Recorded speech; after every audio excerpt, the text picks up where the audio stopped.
Did you ever carry a truth so heavy that it reshaped the person you became? I am 89 years old now, and the year 1957 has never left me. It lives behind my eyes, in the quiet of the night, in the pauses between my breaths. People look at me and see nothing but an old man in a chair, but they have no idea that my life has been defined by a single night, a single choice, and a single face I never forgot. This is not a story of rumors or imagination. I was there. I saw what no one was supposed to see, and the person responsible went on to be praised, applauded, trusted, and eventually elected mayor. I was young then, full of certainty about right and wrong, believing that adults, uniforms, and authorities were protectors by nature. That belief ended in a single instant. The town seemed ordinary that evening, the kind of ordinary that fools you into thinking nothing bad can happen under familiar streetlights. But silence can hide terrible things.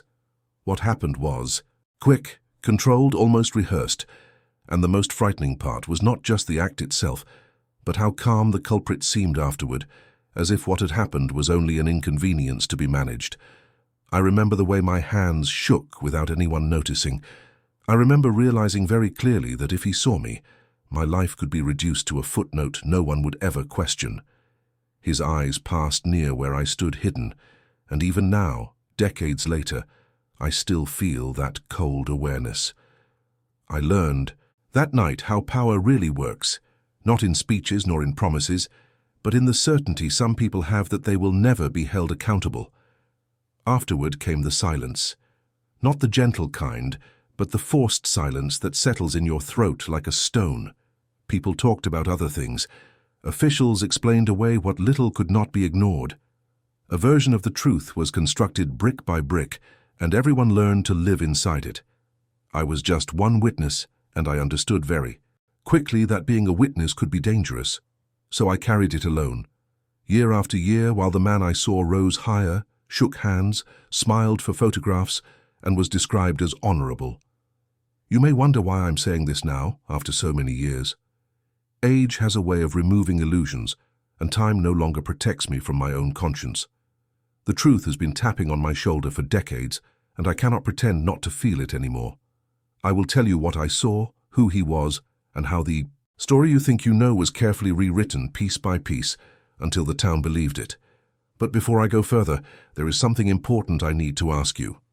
If you are still here with me, it means this story already touched something inside you. Secrets like this are not just about the past. They shape entire communities, families, and the way we understand truth.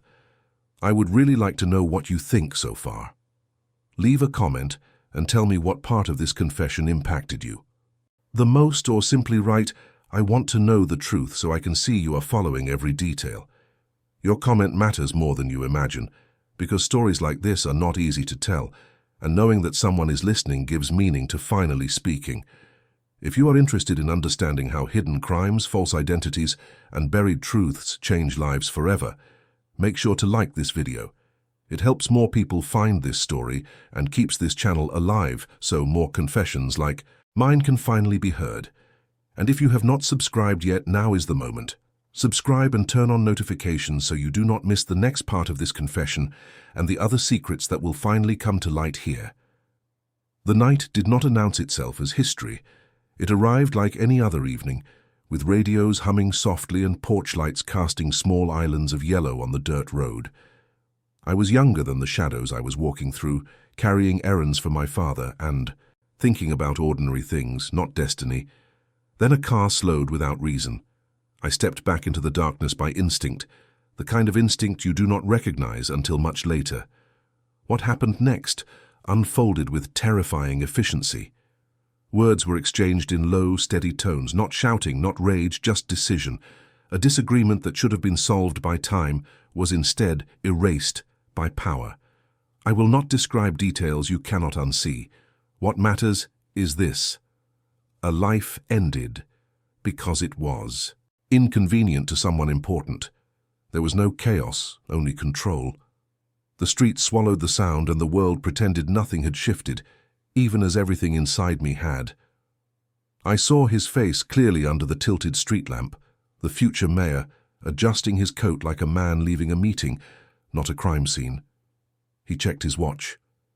That gesture has replayed in my mind for decades, precise and unhurried, as if schedules mattered more than souls. Another man moved quickly to remove traces. Practiced hands smoothing reality. They spoke of handling it and no witnesses, words that have echoed against my ribs ever since. A second twist came moments later. A police car passed, slowed, then continued. Headlights drifting on, agreement sealed without signatures. That was when I learned the most frightening truth of 1957. The danger was not disorder, but cooperation. Power protected itself truly. By the time neighbors stepped outside, a different story was already waiting for them, ready to be believed because it was easier. I stood there shaking, invisible and altered. I understood that if I spoke, I would vanish into silence that had just been manufactured. I walked home with legs that were no longer mine, carrying groceries in one hand and a lifetime of secrecy in the other. And what began that night did not end there. It grew, it campaigned, it won elections, and it smiled from photographs while I held my tongue. His face did not belong to a villain from stories. That was the first shock. It was the familiar face from Sunday speeches, community gatherings, the man people trusted with their savings and their children's futures. Under that tilted lamplight, though, his expression was stripped of charm. It was focused, untroubled, like someone solving a routine problem. I realized then that evil does not always shout. Sometimes it organizes, delegates, and smiles for photographs the next morning. The second man with him noticed everything. He scanned the dark, edges of the street the way a person counts doors and exits. For a terrifying second, his gaze brushed the place where I hid. My breath stopped. I felt how small my life was compared to theirs, how easily it could be folded away if I became an inconvenience. He whispered something to the future mayor, and that man nodded once calmly. That nod has lived inside me for decades. By morning, the town was wrapped in a different version of events. Officials spoke of accident, of misfortune, of tragedy without villains.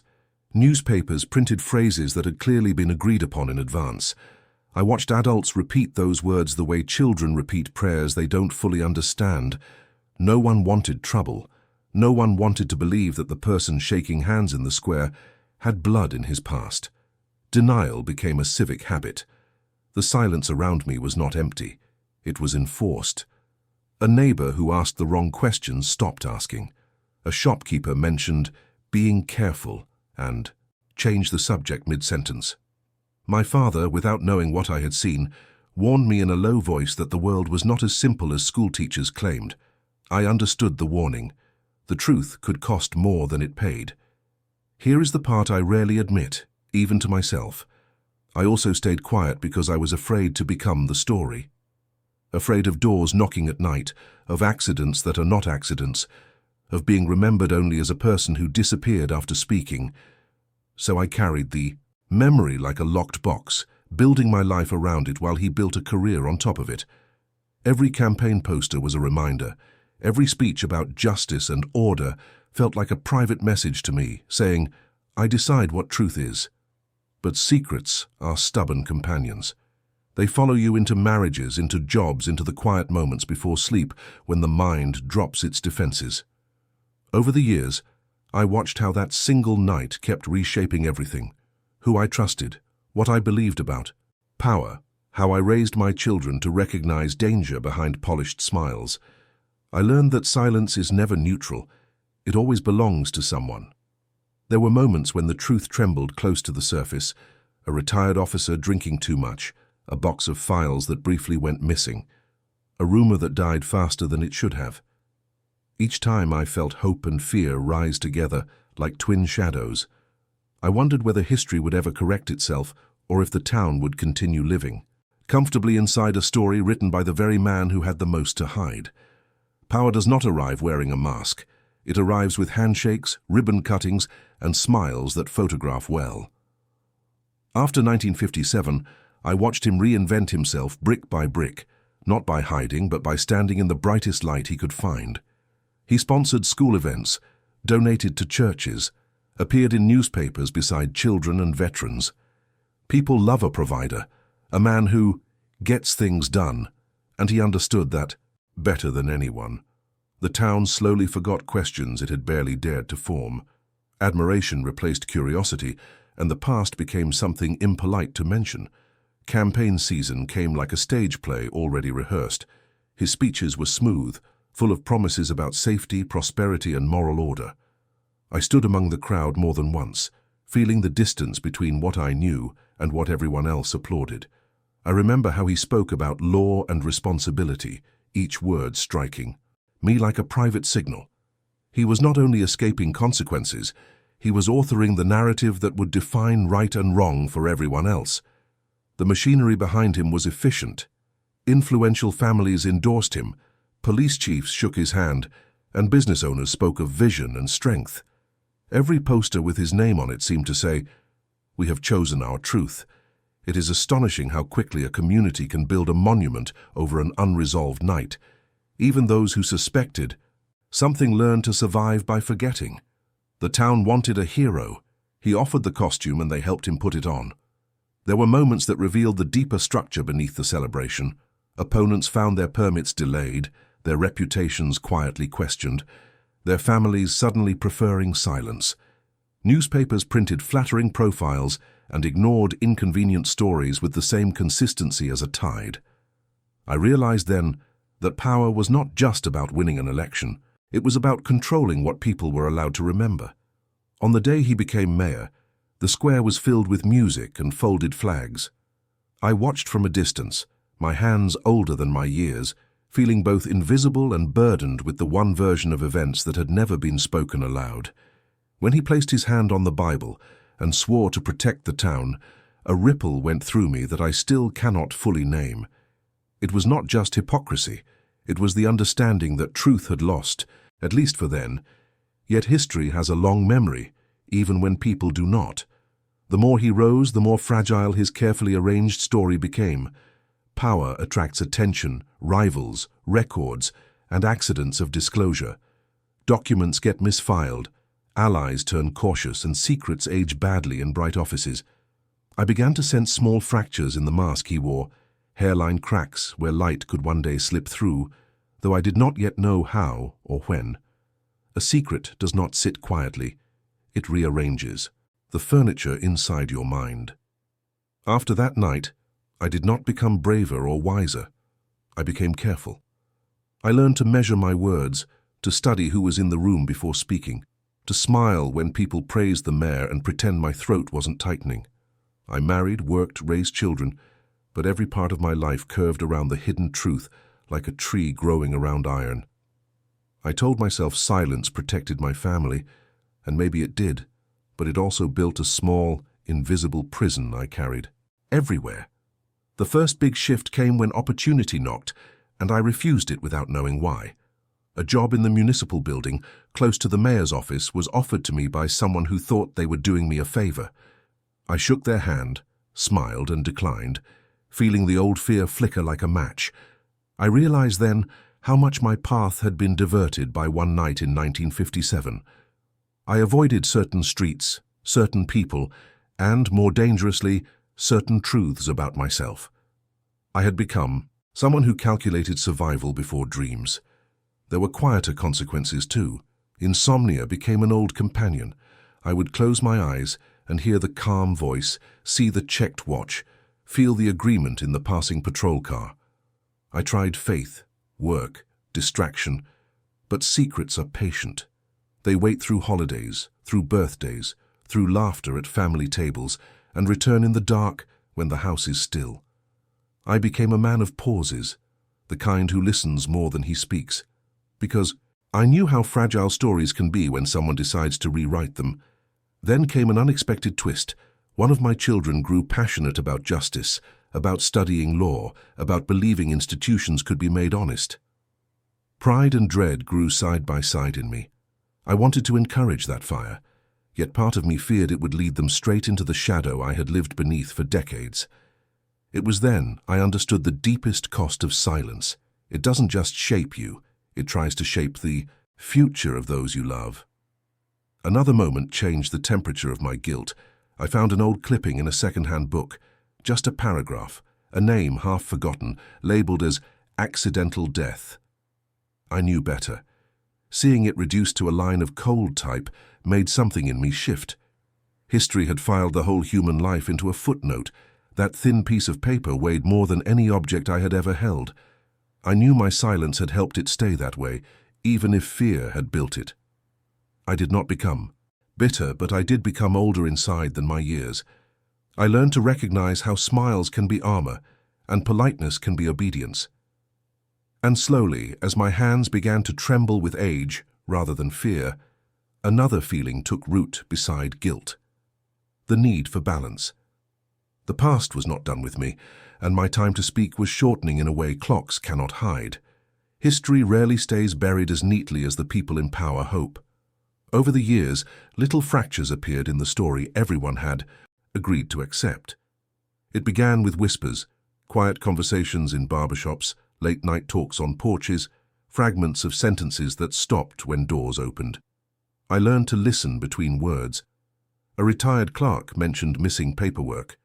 An old officer avoided my eyes when the year 1957 came up, as if the number itself could reopen doors better left closed. The silence that once felt solid began to sound hollow in places. The first real tremor came from the archives. A distant acquaintance, proud of his new job sorting municipal records, complained over coffee about files that don't line up. A signature dated before a meeting happened, a report rewritten and stamped on the same day by two different hands. He laughed it off as incompetence, but I felt the air change around us. Paper remembers even when people forget. Somewhere between those lines lived the night I had never spoken of, and the town's official version was not as airtight as it had seemed. Then there were people. Power collects allies, but it also collects witnesses who grow older and less afraid. One man who had once driven important people around began drinking too much. In his slurred stories, names appeared beside places, and accident sometimes wore quotation marks. Another time, at a funeral, an officer long retired squeezed my shoulder for a moment too long, as if sharing a burden without words. I realized I was not the only one carrying a locked box, only the one who had seen the face most clearly. A turning point arrived with an unexpected object, a photograph. It surfaced in a local history exhibition meant to celebrate our golden years. I stood before it, frozen. There he was, not yet mayor, standing far in the background of a community event. On the very same evening the official records claimed he had been out of town.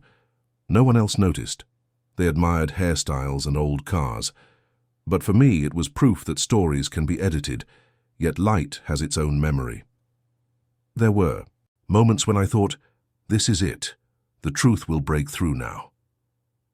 A journalist asked too many questions and then changed cities.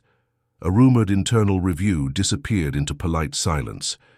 Each almost revelation felt like thunder with no rain, a promise that the sky refused to keep. I began to see that the truth was not only suppressed by power, but also by the town's fear of what it would mean to admit it had been deceived for so long. These near exposures affected the man himself. His smile grew tighter with age, his control more meticulous. He surrounded himself with loyal faces, as if loyalty could be insurance against time. Yet in public speeches, his voice sometimes faltered for a heartbeat when certain names or dates surfaced. I recognized that hesitation. It was the sound of a story beginning to slip. Each of these clues, papers, whispers, glances, a single photograph, pulled me closer to a decision I had avoided for most of my life. Secrets do not dissolve with age. They become more urgent. My hands grew unsteady, my steps slower, but the truth inside me grew louder, as if it refused to die with me. I understood then that silence had an expiration date, and mine was approaching. There comes a moment in an old person's life when clocks stop being decorations and start becoming messengers. I am 89, and every morning I wake up surprised to still be here. That surprise carries responsibility. My doctors talk about numbers and charts, but I know what truly presses. On my chest is not age alone. It is the weight of the truth I never spoke. I once believed I could take it with me quietly, that silence would be the safest ending. But silence has teeth, and it has been chewing at me for decades. The decision did not happen in one dramatic instant. It arrived slowly, like a door opening on its own. A friend my age passed away recently, taking with him stories none of us will ever hear. At his funeral, people spoke about honesty, legacy, the importance of leaving things in order. I sat there thinking how history is built not only by what we do, but by what we refuse to say. I realized that if I stayed quiet, I would become an accomplice to the version of events that erased a life and crowned a lie. Another turning point was smaller but sharper. My grandchild asked me, without knowing anything, if I had ever regretted staying quiet when I should have spoken. Children have a way of stepping directly on buried landmines of truth. I didn't answer. Right away, I saw in their eyes the future that will live with whatever story my generation leaves behind. For the first time, I felt that my silence would not just protect anyone, it would also abandon them to a false history. Fear still visits me. Even now, after all these years, part of me listens for footsteps at the door when I think about speaking openly. But something has changed.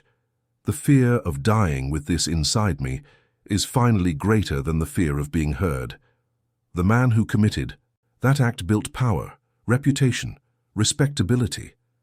I built caution, insomnia, long pauses.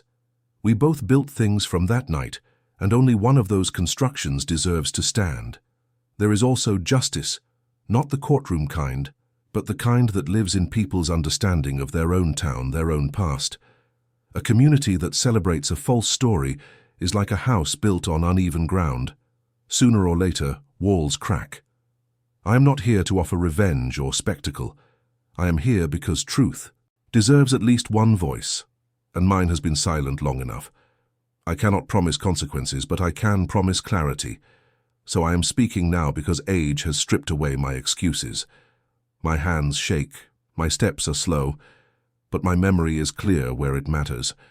The person who died that night deserves more than a line in an old newspaper, and the man who became mayor deserves something too. The truth standing beside his name at last. Whether anyone believes me is out of my hands. What is, finally in my hands, is the courage to say it. If you stayed with me until the end of this confession, thank you. It means you value truth, even when it arrives late and wrapped in shadows.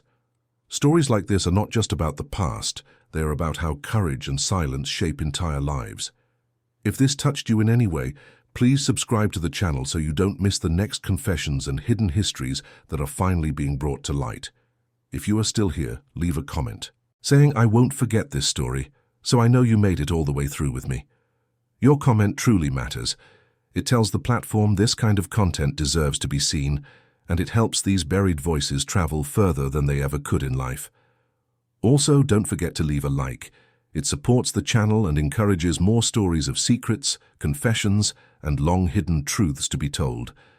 And now, if you are ready to continue down this path of mysteries and final revelations, watch the next video that is appearing on your screen right now.